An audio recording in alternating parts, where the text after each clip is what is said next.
Dans l'enquête que j'ai menée pendant un an tranquillement, j'ai pu travailler discrètement en 2001 sur toute l'affaire Béret. Donc j'ai vu à peu près 25 personnes dans la Nièvre. C'était facile pour moi parce que j'avais été 4 ans directeur DRG dans la Nièvre. Donc tout le monde me connaissait, me faisait confiance. J'avais connu Mitterrand, Bérégovoy, leurs entourages, les gendarmes, les pompiers, les médecins, tout. Bon, tout le monde, quand je dis je m'intéresse à ce suicide étonnant, tout le monde est venu me confier, me parler, me dire comment ça s'était passé. J'ai récolté des éléments, des témoignages écrits, j'ai pu aller à l'hôpital, je me suis fait mon idée très claire là-dessus. Il n'y a rien pour le suicide, mais il n'y a pas une preuve, pas une. C'est de l'enfumage médiatique. Tout ce qui est constatation réelle sur les terrains, comment ça s'est passé, le minutage, qu'est-ce qu'on a ramassé, qu'est-ce qu'on a constaté sur le crâne de Bérégovoy. Moi, il y a des médecins qui m'ont expliqué qu'il avait deux projectiles dans le cerveau. 2, pas 1, 2. Donc on ne peut pas s'en tirer 2. Et un qui était entier et l'autre qui était en petits morceaux. En plus, c'était un calibre qui ne correspondait en rien à l'arme de son garde du corps, puisque la théorie officielle, c'est il a pris le 357, le manuel 357. Vous avez une orifice d'entrée de 9 mm et ensuite la boîte crânienne qui est complètement... On a des gens qui se suicident avec un 357. La tête, elle est complètement éclatée. La tête de Bérégovoy, elle était intacte. Intacte. Il y a les photos. Moi, j'ai vu un photographe qui a eu le malheur de prendre les photos du corps qu'on retire. Oui, du corps qu'on retire, et on voit clairement un orifice de balle sur le haut du crâne. Bien sûr. On ne va pas... Voilà. Alors, j'ai aussi enquêté de façon implacable sur 7 ou 8 cambriolages autour de Bérégovoy. Moi-même, j'étais cambriolé, mais pas que moi. Son photographe à la mairie de Nevers, sa maison de campagne, son attaché de presse à Matignon, et son coffre-fort à l'Assemblée nationale. Qui peut aller faire un fric-frac dans le coffre-fort de Bérégovoy à l'Assemblée nationale? Ça se passe en février 93. Mais il est tellement... Il y a des choses qu'on a complètement occultées, oubliées. C'est qu'à un moment, Bérégovoy se sent tellement traqué. On est en pleine campagne législative pour législative de mars 93. Il fait une conférence de presse un soir de février 93 et il dénonce la manipulation dont on est l'objet, la calomnie, etc. Et là, on sent un homme seul.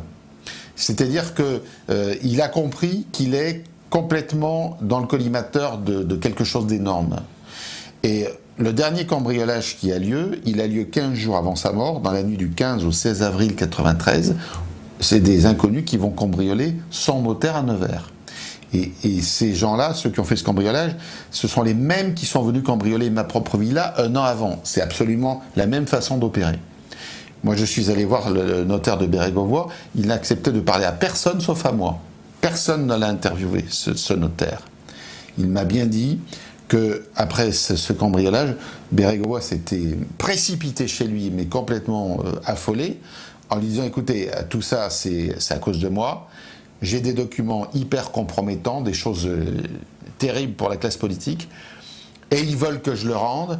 Et c'est pour ça qu'ils sont en train de faire des casses tout autour de moi pour me faire peur, pour me faire flancher, pour que je cède, que je rende ces documents. » Mais cet homme, Bérégovoy, en 92, il avait fait une déclaration énorme à l'Assemblée nationale. Il voulait lutter contre la corruption. Mais on se souvient de son discours de politique générale qu'a fait... Et tout le monde a pris peur. Ouais. Tout le monde, ils ont eu tous peur. Et en plus, quand il était plus Premier ministre, qu'est-ce qu'il avait comme idée? C'est d'être candidat à la présidentielle.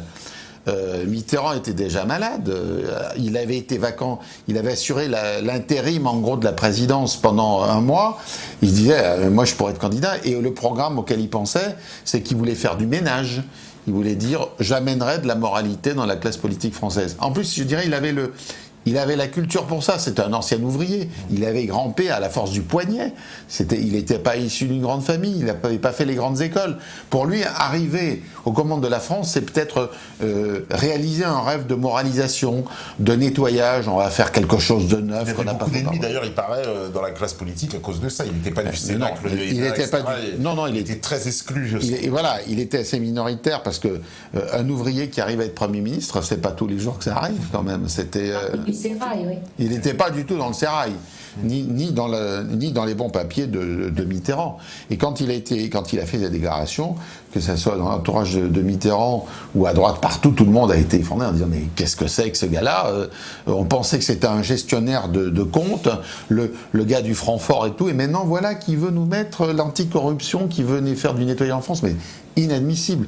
Donc, sa mort le 1er mai 1993, elle est le résultat de mois de travail, de préparation et d'une complicité extrême dans la classe politique. Et il y a une omerta totale. Imaginez que ça soit un camp ou un autre qui ait commandité cet assassinat.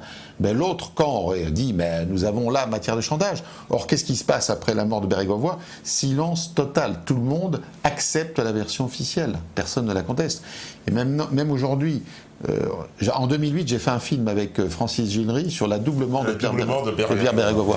Nous avons quand même retrouvé des jeunes qui ont vu les gars, les deux types des services qui ont suicidé Bérégovoy avec une petite dame qui avait un petit chien au bord de la clairière, au bord du canal. On a quand même trouvé des témoins. Mais vous croyez que la classe politique, enfin que la classe médiatique, les médias auraient enquêté, dit on va creuser? Silence total. Personne n'en parle. Laissons les choses comme ça. Il y avait une espèce de consensus. Ouais. Moi, je vois la seule émission, c'est celle, je me souviens, Gérard Carrérou qui dit « Mais moi, j'étais l'ami de Bérégovoy, je vous dis, c'est suicidé. Circuler, il n'y a rien à voir. » Voilà. Ouais.